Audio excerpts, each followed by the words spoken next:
trade. Secretary, if I can ask a question about your meeting with Vietnam, a country with one of the largest trade surpluses with the U.S. We've heard that there was maybe some misunderstanding about the agreement announced last week for a 20% tariff, that the Vietnamese weren't confident that that was fully agreed to, that perhaps they were looking for a 10 to 15% tariff.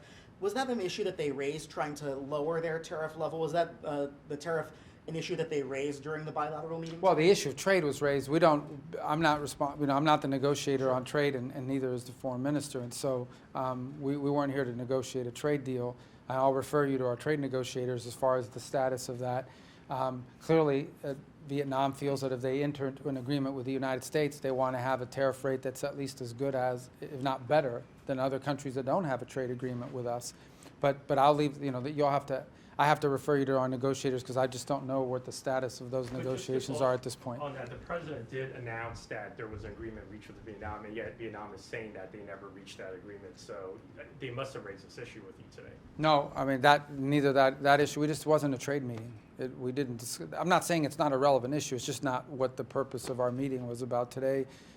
We talked about a lot of other issues, but perhaps the reason why it wasn't raised is because I'm not the trade negotiator, and these are not trade